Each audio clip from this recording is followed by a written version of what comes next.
Hello and welcome back to Legend of Zelda: Link Between Worlds, and in this episode we will be starting the second floor of Turtle Rock. And now we have to actually take advantage of the nice ice rod in order to deal with the elevated Wizrobes. And the also, blob. there are Imo statues. Oh yeah, these fucking things. Wait, the ice rod works on these Imo statues too? It does. We can't kill them, but we can freeze them. You can never kill those. Never. That's not true, actually. If you recall, back in Ocarina of Time, if you spun around the Imo statues, you could kill them that way. Also, you could use...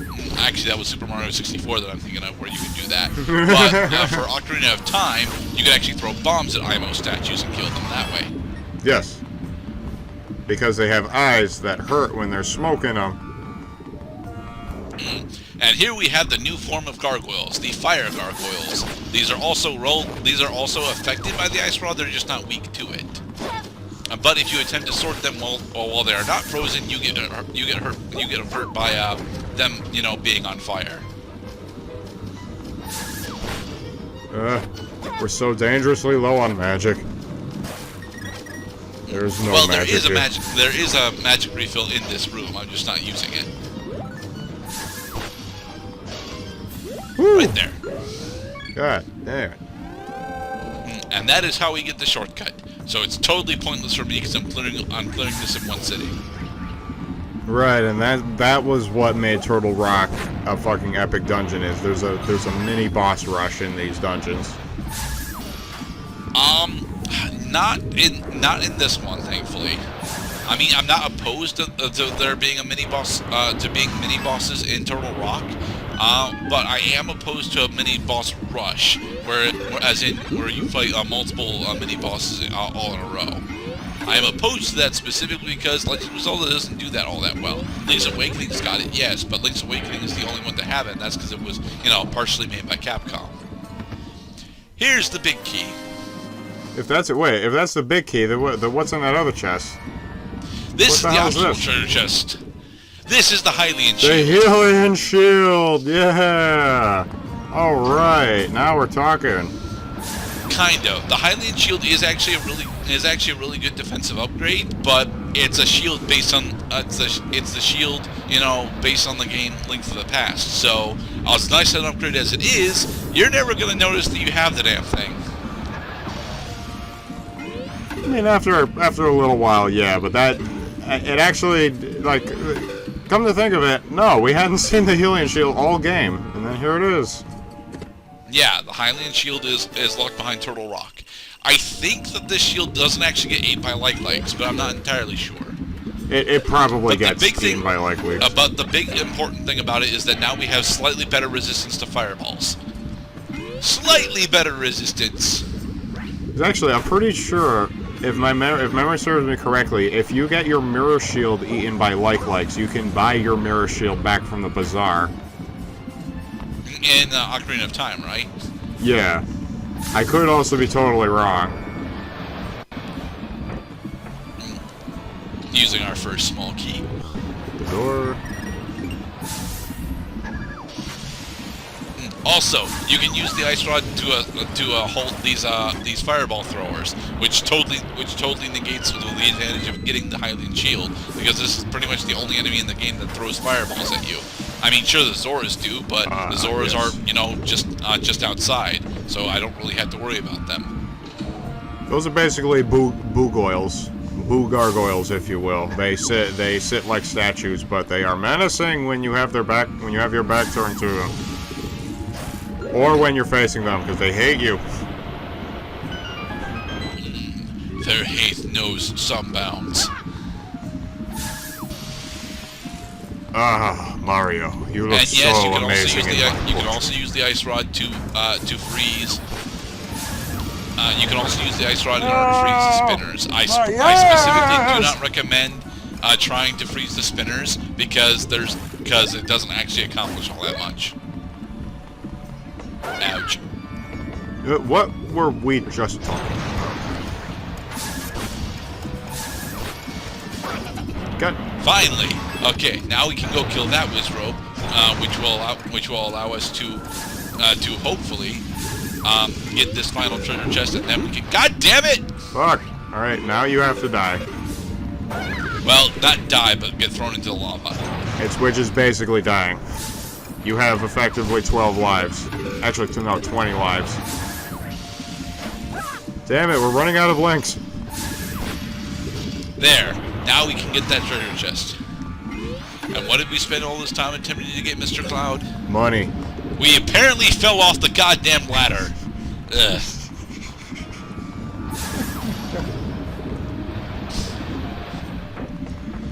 So close.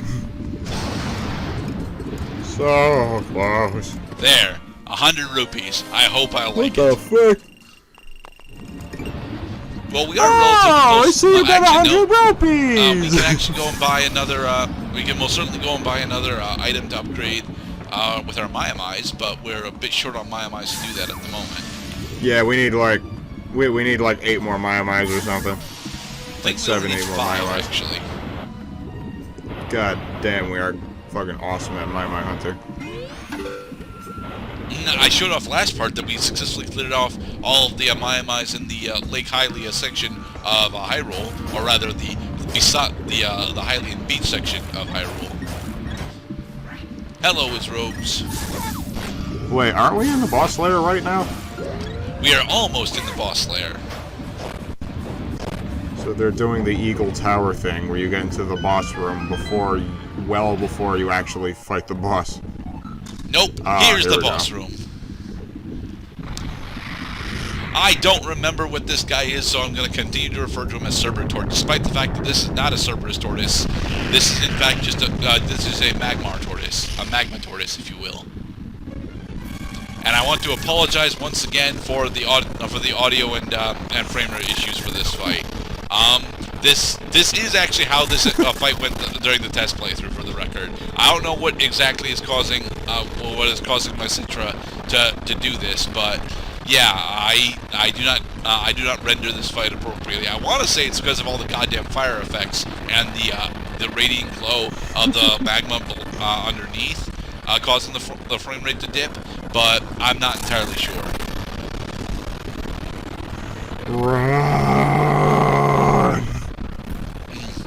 Yes, I'm running at like, I want to say it's like 80% normal speed.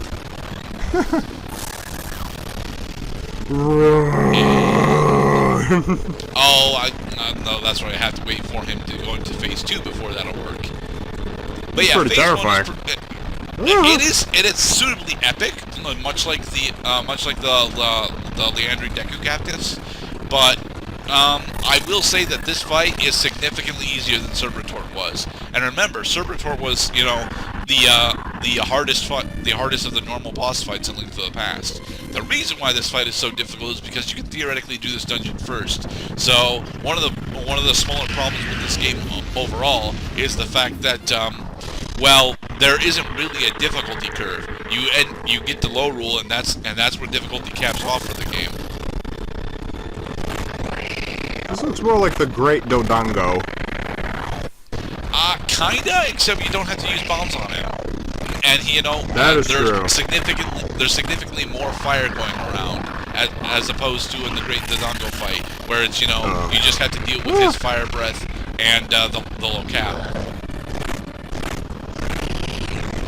When Torkoal goes explode, everything dies. Oh, cool. Alright, we're gonna play Bumper Table. Kind of. We're gonna try and play Bumper Table and fail at it. But one of the biggest steroids that we have for this is the Tempered Sword, because we have a plus one Master Sword. Pretty much everything dies in like 10 hits. Poof! Be at peace, so Magma emulator Tortoise failed. is defeated. And we get a heart container. Yay! Yay. Oh, Impa, I'm so glad that your painting is lava-proof. Leave it to Yuga to use those high-quality magical inks. I haven't felt anything since the 40s. Now, is it Hyrulean 40s or the 1940s? The 1940s.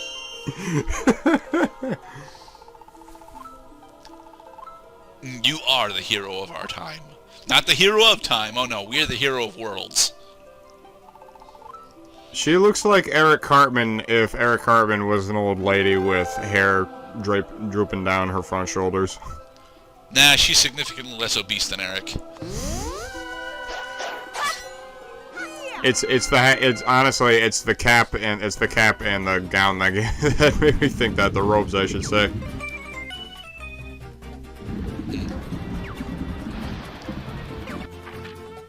Where do you want to go? But you want to go over here?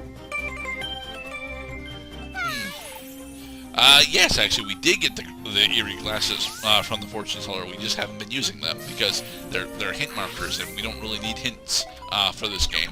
I played through it like 3 times. A practice playthrough, a hard mode playthrough, and a normal mode playthrough before I decided to do this game, so...